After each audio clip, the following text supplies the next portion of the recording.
Thank you, Leanne, and thank you to the New York School of Drawings, Paintings, and Sculpture for inviting me here tonight. It's a pleasure to get back to New York, trust me.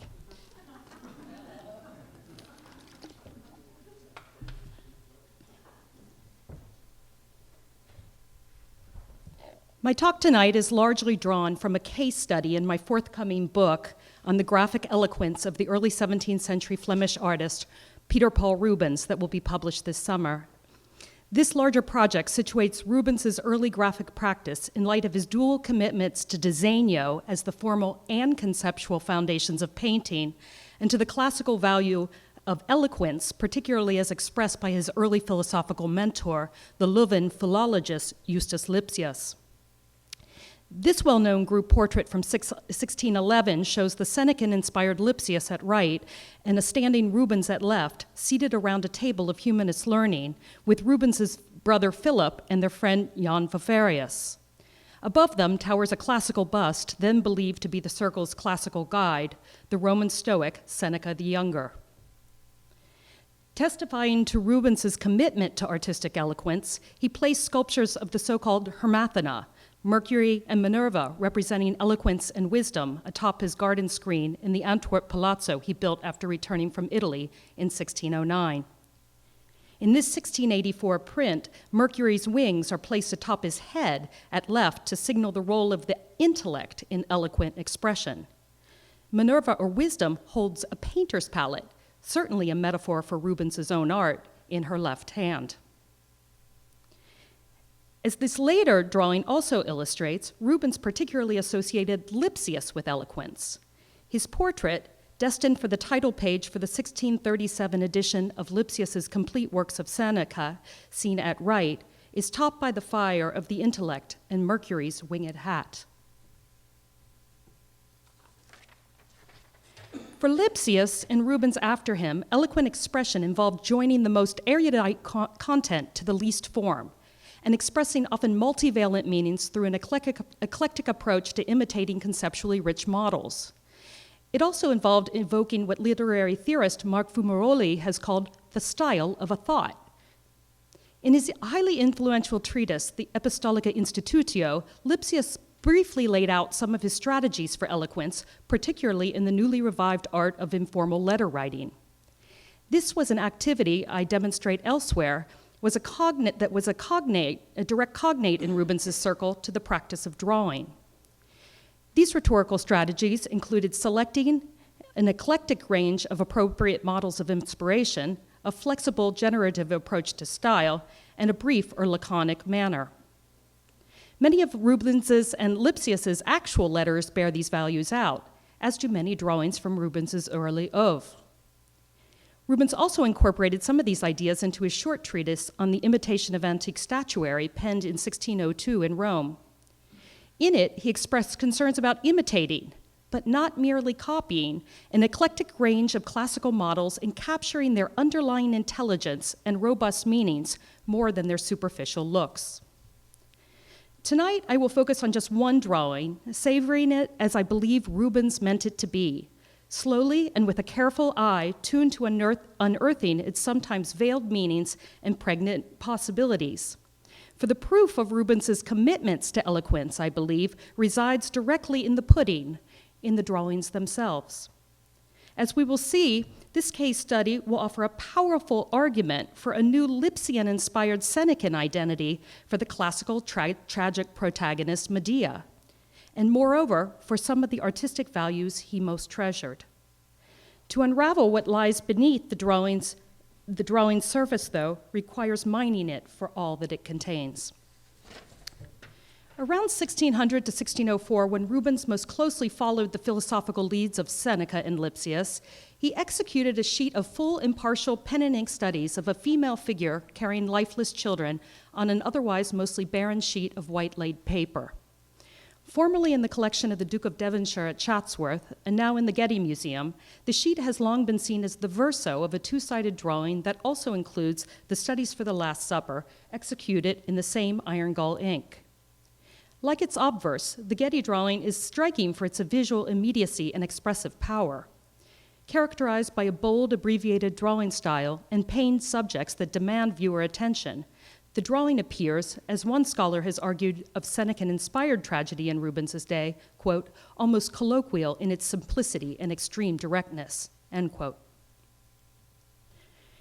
Based on an inscription at upper right, scholars have long identified the primary subject as the murderess Medea, the tragic protagonist who in Euripides and Seneca's later play killed her children out of vengeance for her husband Jason's desertion. By all accounts, the drawing is striking for its originality and unflinching focus on Medea's emotional fragility. To my knowledge, it is the earliest pictorial depiction of a grief-stricken Medea known today. This case study examines the representational complexity of what appears on its face to be a simple and clear sketch. By excavating the drawing for what resides beneath it, I will demonstrate how Rubens set out to construct an eloquent graphic argument for a new updated Senecan grande dame, one of the classically inspired female great souls, including Medea, Phaedra, Thisbe, Dido, and Niobe, doomed to eternal suffering and melancholic isolation due to unthinkable crimes. At a superficial level, the sheet depicts 3 slapdash figural groupings of varying scales and levels of finish. These include 2 studies of an unusually muscular, middle-aged woman wearing classical garb, holding nude, lifeless children spread horizontally to the left side of the sheet. Sharing active poses and anguished countenances, the female figures are drawn in 3/4 view with one leg similarly bent in an active pose and heads tilted and turned towards the viewer. The partial study at center depicts a more idealized nude infant with closed eyes who appears carelessly held by a disembodied arm. Typical of the quick pen and ink figural studies that Rubens executed during his Roman period that might be derided today as simple sketches, the drawing may appear to be a rough doodle or hurried example of praxis in which the draftsman simply flipped over a sheet he was already working on to execute variations on a theme. The fact that Rubens left a large swath of his sizable 12 by 17-inch sheet paper blank, though, with seemingly little care for filling it, strengthens this impression. By contrast, in drawings such as his Bohemond's robust male nude at right, he characteristically pushed his figures to the margin such that his subjects boldly appear to enter the viewer's space. It is worth noting, however, that the very quickness and roughness of the drawing would likely have compelled Rubens's contemporaries to take it quite seriously. Praised in Rubens's day for their seemingly unfinished quality, such improvisational ink schizzi, called krabbelingen in Antwerp, were valued by humanist art lovers as measures of a superior draftsman's fluid mental and manual faculties. A preference for such drawings stretches all the way back to Pliny, who wrote that works left unfinished are valued more than finished works, because in these we see traces of the design and the thoughts of the artists. Rubens's early biographer, Bellori, lauded his furious execution and practice of seemingly throwing ideas on a page, while Roger de Piel noted that the drawings evidence the earliest stages of Rubens's artistic inspiration, the first and most important thoughts of the artist laid bare. In Lipsian circles, a seemingly labored sprezzatura style signaled an industrious and quick-thinking laboring to show the vast philosophical landscape within his reach. Sorry, I should stay back here. In his Epistolica Institutio, Lipsius championed the brief or laconic style in the goal of achieving an effect of spontaneity in otherwise highly serious works. Drawing on Erasmus's condensed style, Lipsius promoted an elliptical style that was elusive, metaphoric, filled with pregnant possibilities. For Lipsius, however, simple appearances consciously masked complex meanings. Brevity allowed for a condensation of meanings, and simplicitas referred less to spontaneity and ease than their seemingly belabored and unvarnished effects. Pen and ink sheets like the Getty's provided the perfect medium for such demonstrations, as the inability to erase or alter marks was seen as one of the finest gauges of a draftsman, or indeed a contemporary letter writer's innate wit and talent. Raphael's study for the Virgin and Child, dated circa 1505, seen here, demonstrates that multifigural compositions were already considered prime vehicles for expressing enduring ideas.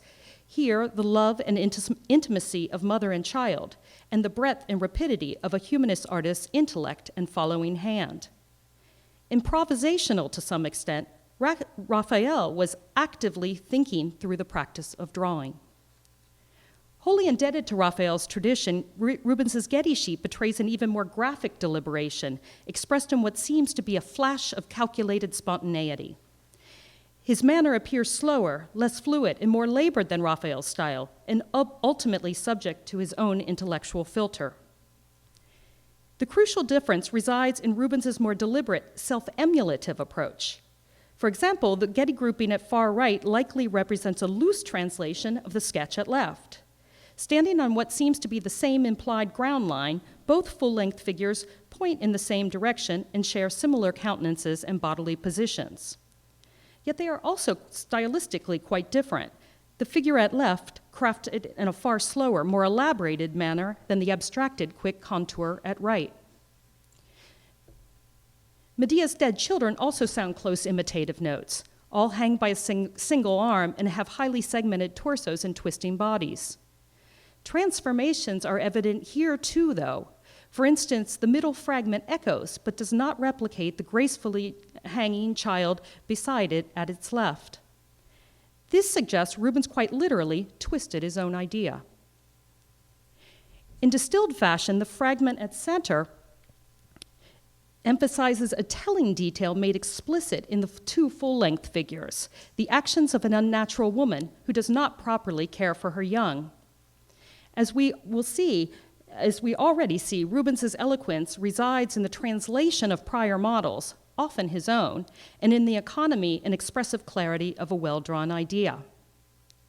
This characteristic practice of first considering a design before unleashing it in a flurry of drawing was later noted by Englishman William Sanderson, who visited Rubens in London around 1629. Sanderson wrote, quote, "In a draft or design, the artist must fancy every circumstance of his matter in hand, as usually Rubens would, with his arms across, sit musing upon his work for some time, and then, in an instant, in the liveliness of spirit, with a nimble hand would force out his overcharged brain into description, so as not to be contained by the compass of ordinary practice, but by a violent driving on of the passion. The commotions of the mind are not to be cooled by slow performance. Discreet diligence brings forth excellence," end quote. In short, Rubens characteristically took an updated, more deliberative approach to his all'improviso sketches, one tuned to achieving a simple look for what we will now see is an erudite, yet still impassioned drawing. The intellectual content of the drawing might first be noticed in the ways that Rubens sought out classical inspiration and visual models for his work, what one scholar called his conceptual raw material. Rubens, it has been shown, engaged in all the most difficult forms of imitation and emulation in the Renaissance. For example, the Getty drawing appears wholly steeped in the pictorial language of biblical infanticide images, especially as those that are seen here, like Marcantonio Ramondi's print after Raphael. These prints, and especially the Marcantonio print, emphasize the pathos of the biblical massacre of the innocents when Herod killed the firstborn males in anticipation of Jesus' birth. Rubens may have also had northern versions of Raphael-inspired scenes in mind. The roughly handled child at far left strikingly recalls the infant at bottom right in Cornelius van Haarlem's 1591 painting of the biblical massacre of the innocents for the Haarlem Prinsenhof that visualizes themes of childlike innocence in the face of brutal slaughter. Pathetic infanticide scenes must have struck Rubens as particularly well-suited to his grief-stricken filicidal Medea.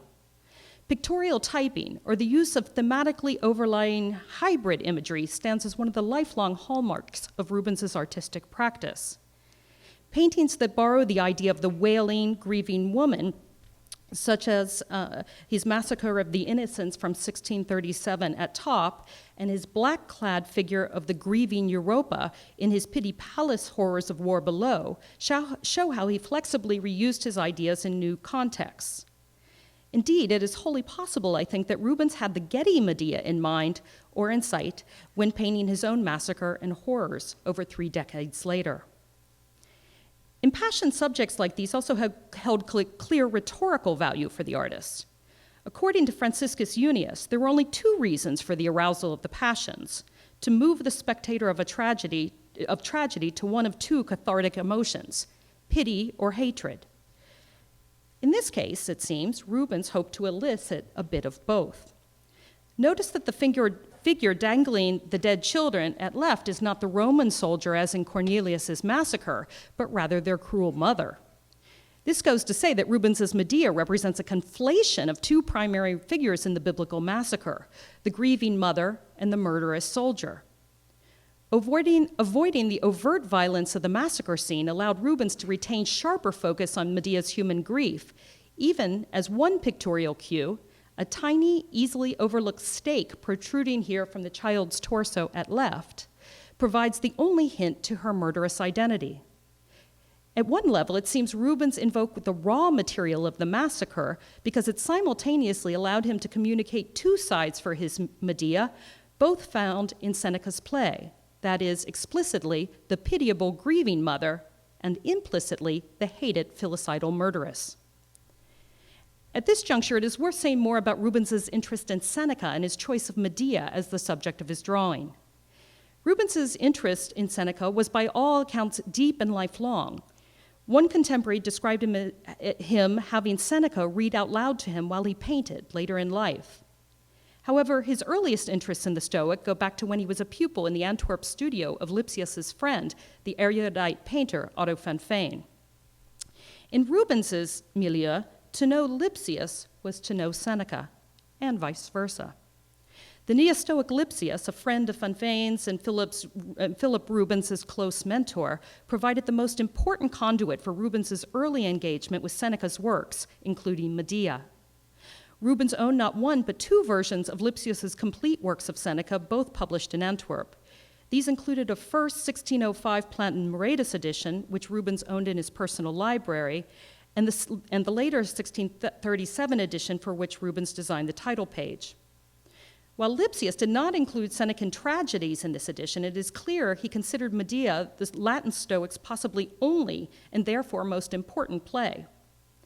He included Seneca's Medea, for example, in an earlier 1588 volume of the Latin Tragedies, claiming it was the only tragedy securely attributed to the Latin Stoic. The volume was reprinted in a 1601 Antwerp edition that Rubens likely knew. Looking back to the Getty sheet, we see that Rubens's faint pen and chalk Latin inscription at the drawing's upper right edge confirms he had Seneca's version of the myth, likely known through Lipsius, directly in mind. It reads, first in brown ink, Medea looking back at the burning Creusa and Jason as if pursuing, and then again more faintly in red chalk, Creusa burning. Written in the classical language Rubens reserved for erudite works, such inscriptions usually hover, as in Rubens's Venus sucking the breath from Adonis, above the drawings upon which they comment. Far less visible than the Venus inscription, though, the Getty edition names 3 primary characters of the Senecan love triangle: Medea, who murdered her children out of extreme jealousy, Jason, the unfaithful husband, and Creusa, the queen for whom Jason deserted Medea. As such, the inscription firmly establishes the drawing's putative subject as Medea with dead children in hand, fleeing a conspicuously absent Jason after she magically set Queen Creusa ablaze. Here, the name is important. Rubens's use of the name Creusa points specifically to Seneca's Latin version, not Euripides' earlier Greek version, which identified her as Queen Glaus. Rubens's double notation of Creusa burning also suggests the Roman Stoics' inspiration, given that Seneca emphasized Creusa's dramatic immolation in a way not present in earlier versions of the play. In this context, it's worth noting that the Getty image was almost certainly meant to be viewed first and foremost without the aid of a written key. In drawings such as Rubens's Venus that includes a textual element commenting upon an otherwise ambiguous subject, it seems the drawing may have been intended as a test of a viewer's knowledge or one of the erudite puzzles or games that contemporary humanists use to stimulate learned conversation or intellectual delight. It was certainly an inventive depiction. In classical, mostly Roman low-relief marble sarcophagi, including this one in the Vatican Belvedere that Rubens studied in Rome, the primary characterization for Medea emphasized her supernatural powers. Shown at far right in the marble, the closing image of Medea, that daughter of the sun dominating Euripides' account, emphasizes her magical flight in her chariot, drawn by serpents, after she kills her children. The motif provided the model for Rubens's graphic translation of the scene in a slightly earlier drawing in Rotterdam, dated circa 1601. And I should add that this is the only other known representation of Medea that we have by Rubens. Medea's representation in the Getty sheet also departs from common iconography found in moralizing Renaissance emblem books, including Andrea Alciati's widely circulated emblemata. The emblem from a 1536 edition cast Medea as a woman full of fury who acts in violation of both nature and maternal love. The accompanying text emphasizes her heartless depravity. She sucked at the soul of her son, it says, having no pity for her own. In a later Padua edition, 1621, that Rubens extensively consulted, she is similarly presented as, quote, the savage Medea, a wicked parent who killed her children, end quote. She appears in the accompanying print as an expressionless statue frozen in the act of stabbing one of her children with the dagger, while the other lies dead at her feet below. The accompanying text reminds the viewer of Medea's status as a negative exemplar of an inhuman stone of a woman that Jason decries in Euripides. The Ur model of an untrusting mother in a warning not to depend on those who would so coldly turn on their own. Rubens was well acquainted with such moralizing books and probably knew one or more of the Alciati editions, including the Lyon edition of 1551 and possibly also the Antwerp edition of 1584. An emblem in Cesare Ripa's iconology, published in Paris in 1643, engraved by Rubens's friend Jacques de Bie, however, suggests the Getty imagery implied such cautionary moralizing content. With a child violently held and swung by the ankles by a towering, rugged man in a manner reminiscent of the Getty sheet, this emblem, called the stifling of bad thoughts, warned of the dangers of unspeakable actions that would befall those who failed to suppress evil intents. However, compared with Alciati's emotionless Medea or de Bie's depiction of a brutal murderer, Rubens' Getty Medea betrays an obvious measure of human anguish and pathos. Indeed, she appears pictorially closer to de Bie's fiery incarnation of tragic bad fortune than any figure of heartless intent. This goes to say that a more human, pitiable side to Medea was clearly on Rubens's mind in Rome at a time when he was most engaged with Seneca's ideas through Lipsius. This was first hinted at in the Boimond sheet, in which Rubens's Medea carries a deeply worried expression. Increased emphasis here is also placed on her dead children in her hands, and other common Medea attributes associated with her triumph, including her chariot, although her murderous sword has been omitted. In the slightly later Getty sheet, Rubens supercharged his more humanized characterization of Medea by omitting all contexts and attributes signaling her supernatural powers, including the serpent-led chariot and the magical bottle of poison emphasized in Seneca's account. An emotionally defeated and solitary Medea flees humanly on foot, with her children not set at her feet, but rather in hand.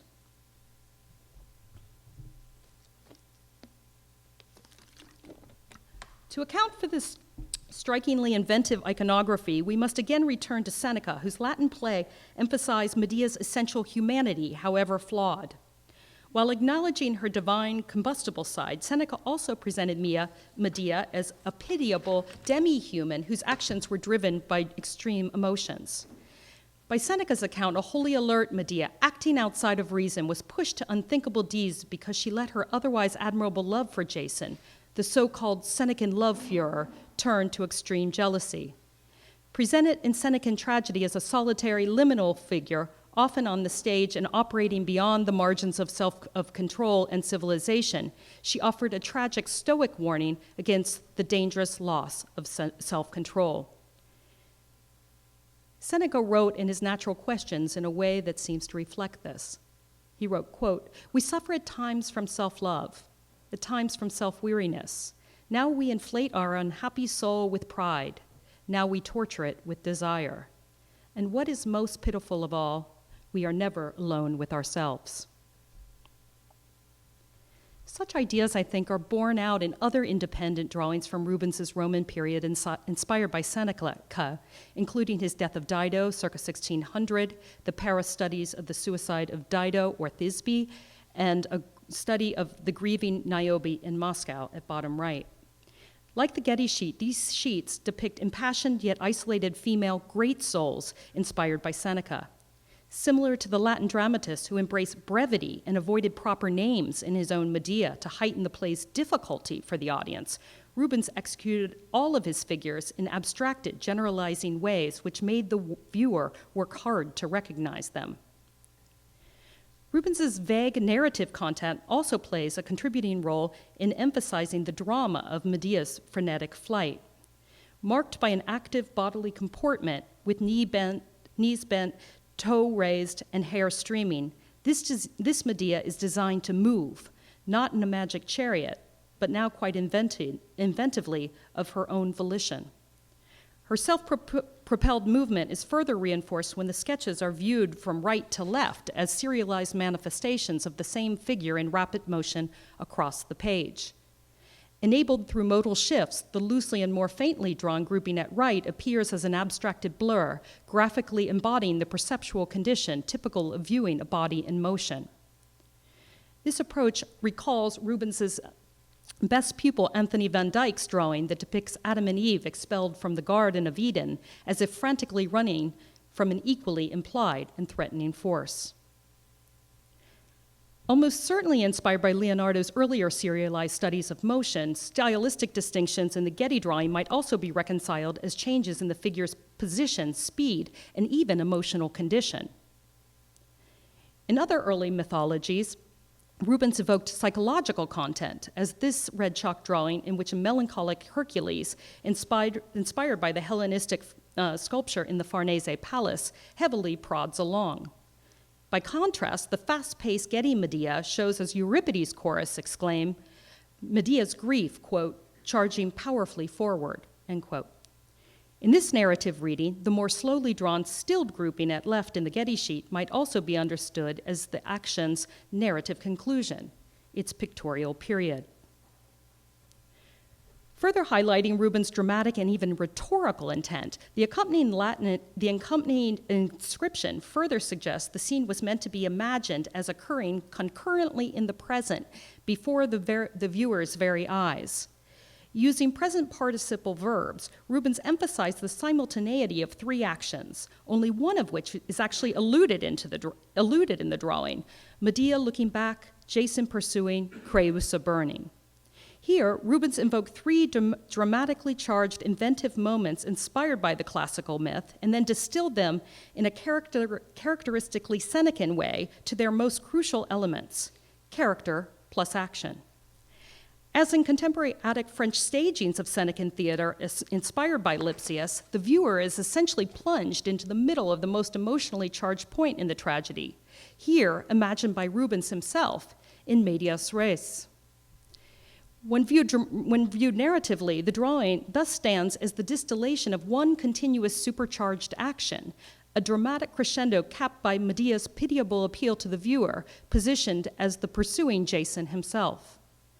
Graphic echoes of Seneca's stripped-down, almost austere writing style in his own Medea resound here, as do Aristotle's call for tragic catharsis in the explosive emotional purging of the figure at right. Again, underlying visual models help contribute to its meaning and help give the sheet its visual, thematic coherence. Reflecting what de Peele called Rubens's love of all things having the character of antiquity, we see him here drawing in a pruned Roman style that emphasized classical gravitas and the necessary learning befitting his serious subject. Indeed, it is in the realm of classical and classically inspired borrowings that we most see the sheer intellectual ambition and eloquence of Rubens's graphic project. Invoking an eclectic mix of esteemed and appropriate models, which he more or less disguised, he mentally digested numerous sources with an idea in mind, and then mixed them up in a new stew, which he then served up in drawing to visually digest anew. Thankfully, Rubens gives us a lot to chew on. Low-relief narrative departure cycles on antique sarcophagi that he studied in Italy or through prints provided some of his most important sources. One such borrowing relates to Medea's Roman garb. In contrast to the Rotterdam Medea that was inspired by the Vatican Belvedere relief, in which the tunic is formed by cloth covering both shoulders that pass under the right arm, crossing at back, the Getty Medea's mantle passes diagonally over only her right shoulder, leaving her left arm and breast bare. The so-called austere relief, likely located in and around Rome in Rubens' day, is the only known extant relief to represent Medea's garb in this way, and thus may have provided its model. Another possibility is that the Getty tunic was inspired by a 3rd century Roman sarcophagus that Rubens copied, formerly in the Villa Mattei, that Rubens closely followed in the drawing called The Three Figures from a Roman Sarcophagus, and what you see here is a detail. His borrowings seem to reflect the rendering of the tunic in the case of the elderly male poet and accompanying female figure. This detail suggests that Rubens may have conflated the more concealing female arrangement in the sarcophagus with the more revealing male arrangement worn at left by the old yet still strong poet, whose pose, I would add, bears striking similarities to Medea's.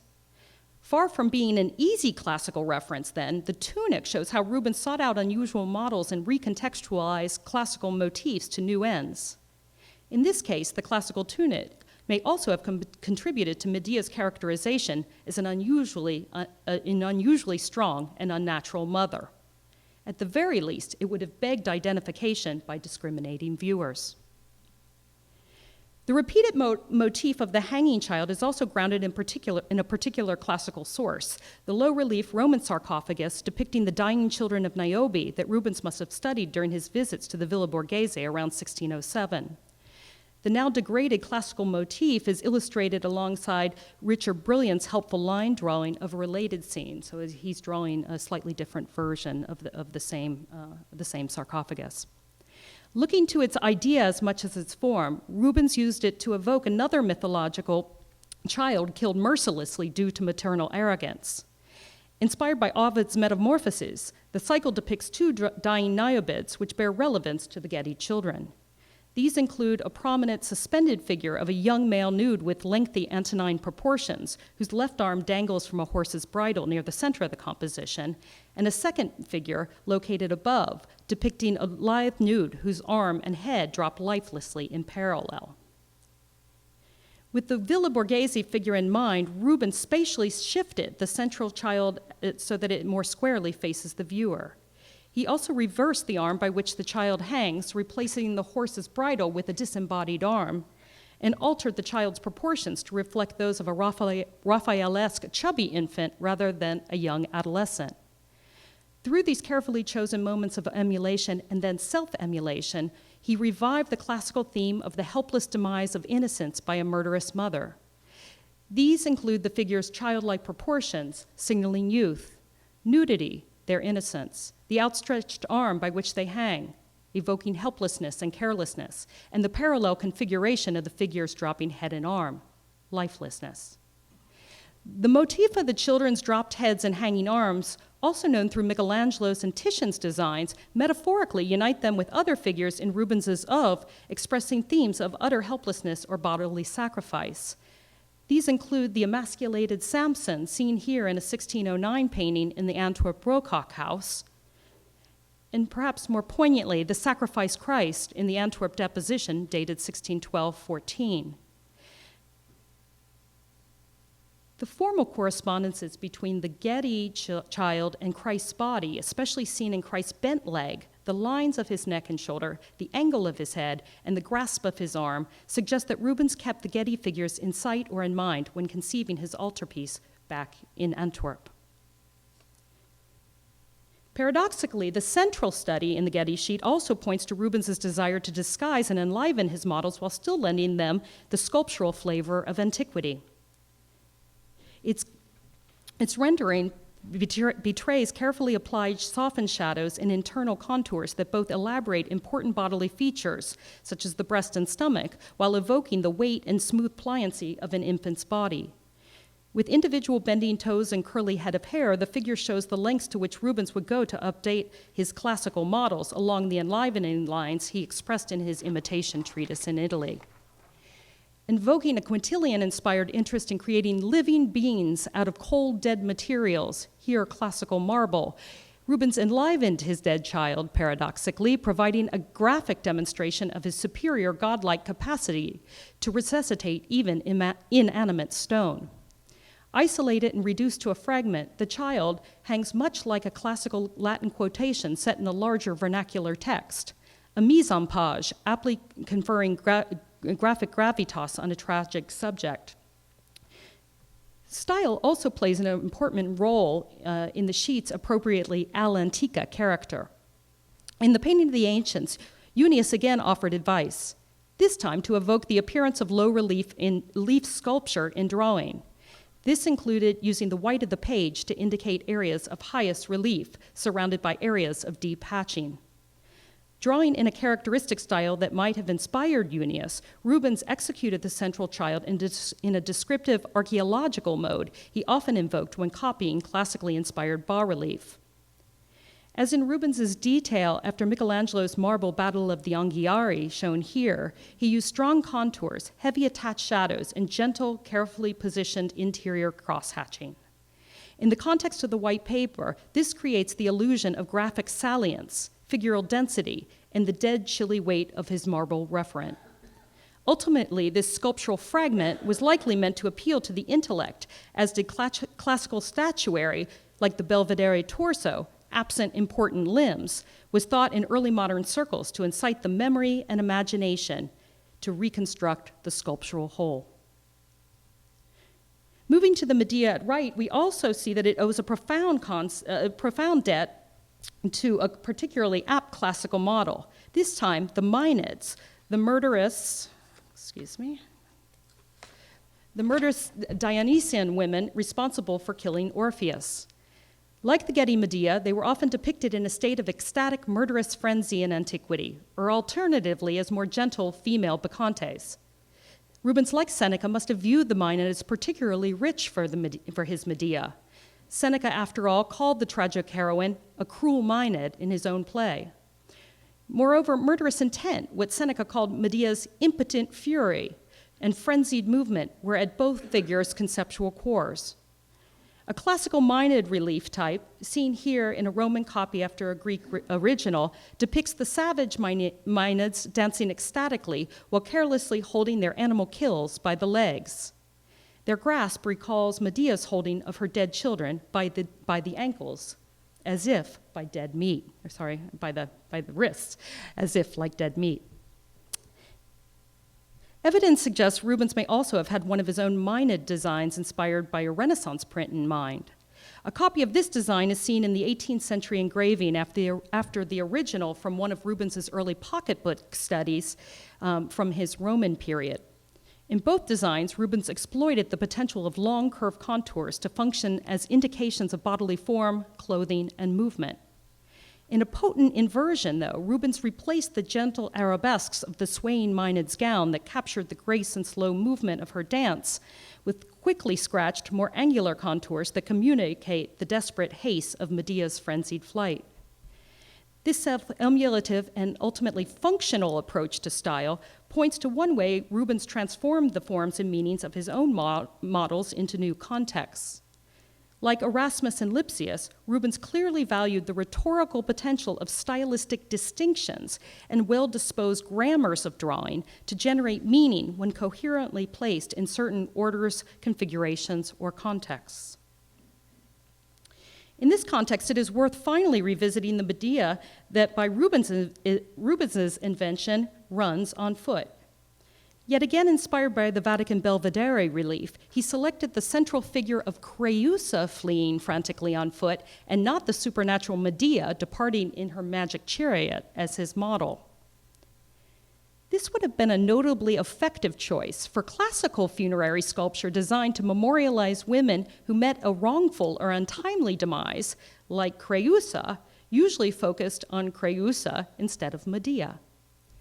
In a brilliant moment of emulation and rhetorical inversion, Rubens translated the wronged running Creusa in the Vatican relief into his fleeing Medea at right, flying hair and all.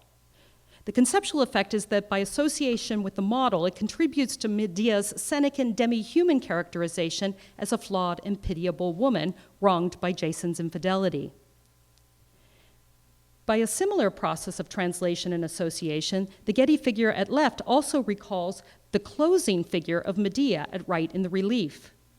With faces turning boldly towards the spectator, the two figures similarly express what one scholar described as, quote, the supernatural affective force of an archaic gorgon, end quote. Here, Medea's awesome demi-divine nature rears its memorable head through a viewer's studied knowledge of the original model alone.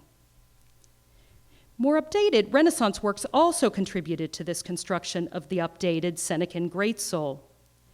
In addition to Marcantonio's massacre design, which we think Rubens knew, this Scuola Nuova Vatican tapestry that Rubens knew in the Vatican or possibly through a print in the lowlands also bears relevance and also Raphael inspired.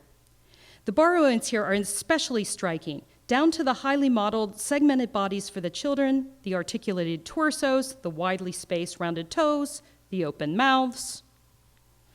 The Medea's hair at right also horizontally flies in gently curved Raphaelist streaks reminiscent of the tapestry's grieving mothers at upper left.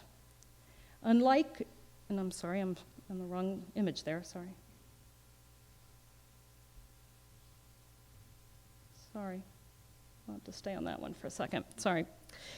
Unlike Medea's more coiffed Alexandrian hair in the Bohemond sheet, the serpentine hair exhibits the wildness more appropriate to the hot and combustible fury associated with Medea's divine nature and the furia associated with madness, the Senecan enemy of right reason, and as well as fertile artistic creativity in Raphael's work. But there is more. The disengaged fifth finger seen in Medea's left hand here was a Raphael workshop invention. In the tapestry, we see the unrelenting strength and tension of the murderous soldier expressed through his tight grasp. This effect, which highlights the physical power and psychological frenzy associated with Raphael's murderous soldier, is heightened through the disengaged fifth finger, and the exaggerated forearm musculature. In the Getty drawing, Rubens emulated this grasp by grafting it to Medea's own muscular arm and then translating it into an emotionally wrought mother who killed her own children. This meaning is most pronounced in the central figure. In this detail, he graphically rotated Medea's hand again such that the graphic emphasis is no longer rests on the disengaged finger, but on the area between the thumb and the forefinger, that part of the hand that most reveals the action and force of Medea's grasp. By reinforcing her hand's more angular contours to appear stronger, even claw-like, she appears to grasp her offspring's arm as if in a vice. Retaining little vestige of Raphael's original design, the hand now recalls the grasp of another of Rubens's mythological mothers, Thetis, who with her own ironclad grasp protectively dipped her son Achilles in the river Styx to shield him from worldly danger. A more subtle point is clearly at play here. Medea's destructive love also manifested itself in her desperate, irrational refusal to part with her progeny. The latter point plays out in a wonderfully condensed way at right. Through a rapid flourish of fine, loose, vertical hatch marks drawn with a lightly loaded pen, Rubens both denoted basic bodily markers such as the hair, the torso, the fingertips, even as he suggested a literal and figural slippage of the child from Medea's grasp. As if to heighten the impact, Rubens added 2 graphic pressure points affected by quick, heavier dabs of ink, and that's kind of right on his torso, located at her thumb and 5th finger, which I think ultimately signal futile attempts to retain hold of the child. Here an idea, Medea's desperation, is graphically expressed through an otherwise meaningless saturation of heavy ink. Such use of what Philip Rawson once called graphic units of sense, extended to small, carefully chosen details in Rubens's drawings that in the right context eloquently generate meaning. The child at left literally and figuratively embodies the larger point.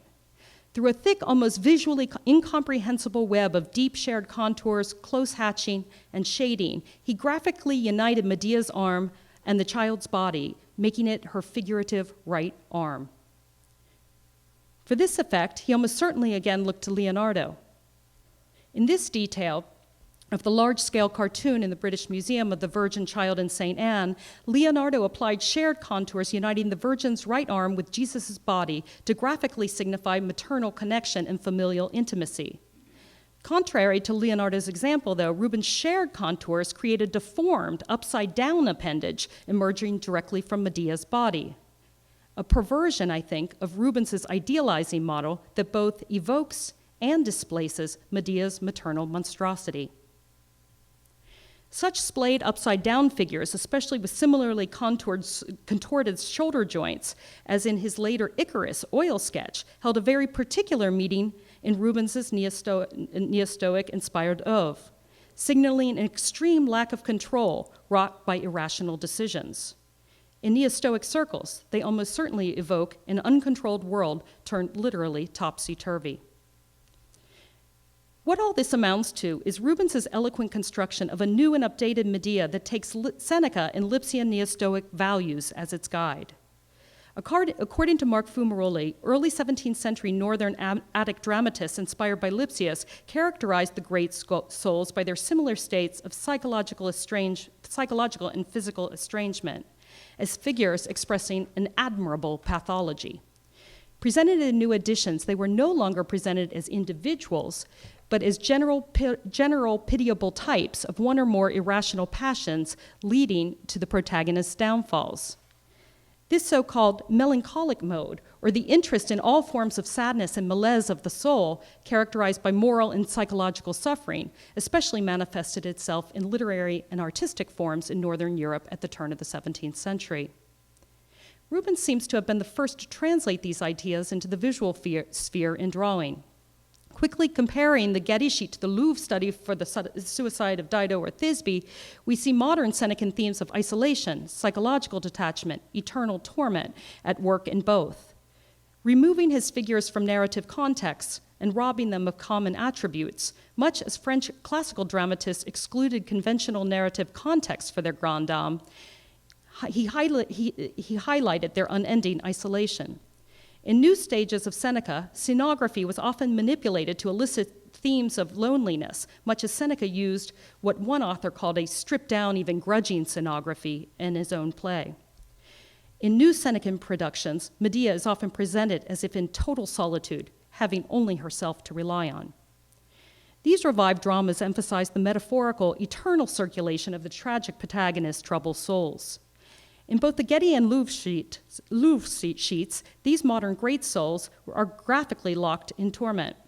In the Thisbe drawing, the circular disposition of serialized forms, reversed from the usual clockwise reading, acts as a powerful visual metaphor for the unending circulation of Thisbe's never-ending pain and incurable soul.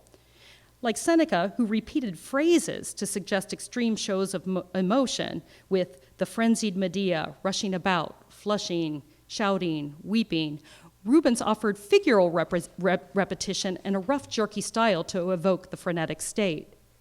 Similarly, in La Pérouse's first act of Medea, a dragging repetitive style further emphasized the monotony and desolation of Medea's exile.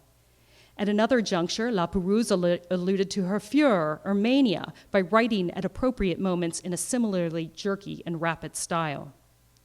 Such deep-seated passions played themselves out in external physical manifestations, especially witnessed in the character's facial expressions, gestures, and actions. Coming full circle, I return to that feature that most contributes to the drawing's Senecan meanings, quite literally on its face, Medea's confrontational, haunting gaze. With impossibly upturned eyebrows and downturned open mouth, the Getty expression finds its classical roots in the well-known Hellenistic sculpture of the suffering Trojan priests, the Laocoon and his sons, that Rubens drew on at least 11 occasions while in Rome. And this is one of them. This expression also reappears in altered form in paintings, emphasizing extreme physical and spiritual pain, including the raising of the cross. Later, 17th century drawings by the French royal designer and painter Charles Lebrun offer evidence that Medea's expression may have communicated a more specific complex type of pain, however. In a number of drawings that were in part grounded in Rubens's lost pocketbooks, Lebrun made the Cartesian point that specific facial expressions manifested through actions of the mouth and eyes and mouth, could serve as trustworthy indices to both a subject's interior psychological state and exterior physical state. In designs such as these, Lebrun offered graphic facial equivalents for the primary movements of the soul, including graphic codifications for hatred and desire, both emotions associated with Medea. Yet a quick comparison of the Getty Medea with Lebrun's studies suggests that Rubens had sorrow or pain, seen bottom right here, more in mind than hatred or desire. However, Rubens's Medea also seems to have captured an even more complex kind of pain. One of these designs, seen here, suggests that Rubens intended almost certainly to depict his Medea not only as sorrowful, but as physically and mentally suffering, much like the figures in the Laocoon model. In Lebrun's composite Douleur aiguë du corps et d'esprit, restlessness of the brain and depression of the heart was compounded by a physical dimension expressing pain or fear, most notably physical flight. In this context, it is worth noting how closely Rubens's expression corresponds to Lebrun's later design. In the more abstracted phantom figure at right, Rubens accentuated these elements of physical and bodily pain, representing Medea's mouth as nearly square and widely opened, as expressed by Lebrun in his characterization of the emotion. Rubens heightened the effect by executing the eyebrows in one linear movement, starting low, dipping above the pupil, then rising at the forehead, with two quick dots of pen signifying tension above Medea's eyes in what was then the key area of the pineal gland, just as Lebrun expressed later. Yet again, in yet another way, Rubens tackles the themes of despair and physical flight, though this time Medea's flight takes on a particularly impassioned emotional charge. Ultimately, her action represents the physical reflex of the sorrowful soul fleeing from her own torment. In the end, it is worth considering for one last time the two primary figures of Medea, marked by an unevenness of style and rhythm, careful, closed, and more thoughtful drawing at left, versus abstracted, improvisational, spirited drawing at right.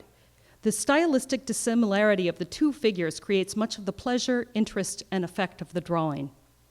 Characterized by graphic contrast, the figures' varied stylistic approaches might be understood in terms of a formal dialectic in which stylistic distinctions corresponded to distinctions in symbolic form and intended effect.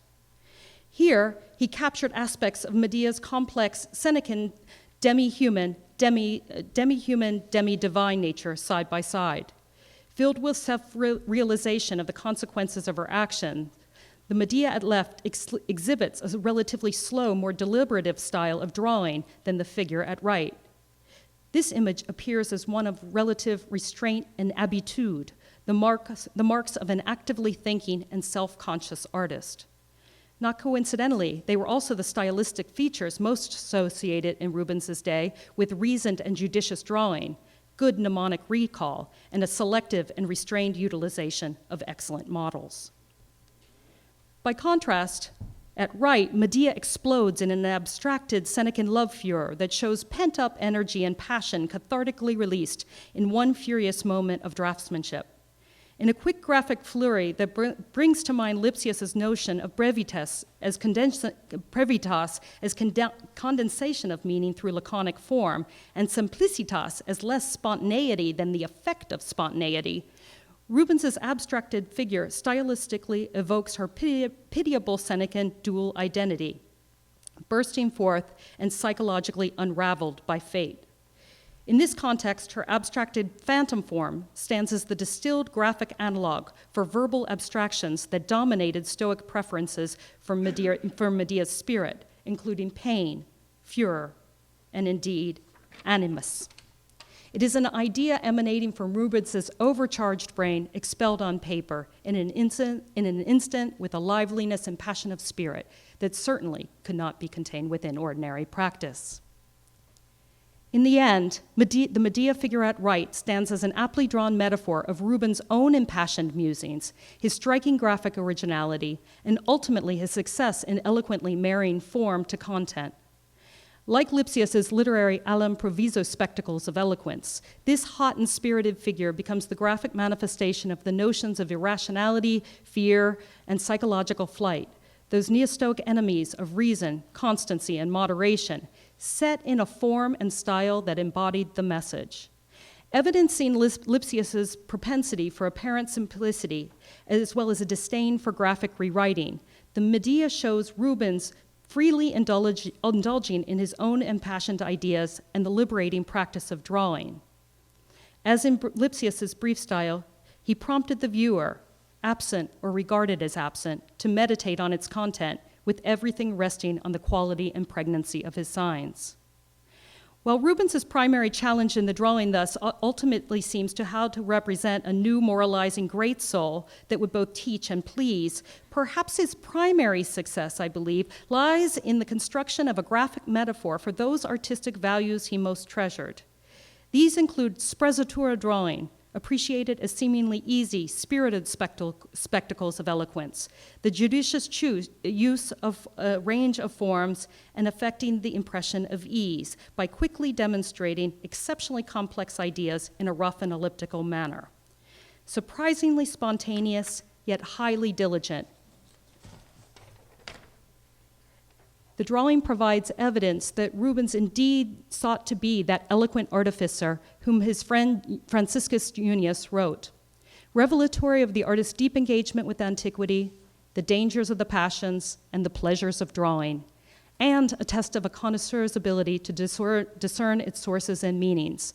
The drawing shows Rubens's concerted will to follow in Apelles' footsteps, demonstrating his own mettle in as few lines as possible.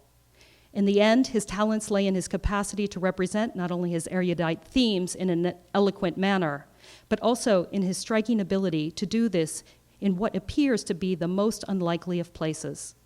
In the end, I submit, this picture's success lay in its capacity to express his concepts and the drawing's unstated remainders clearly and eloquently for a studied eye in a space in which words, now as then, are bound to fail. Thank you.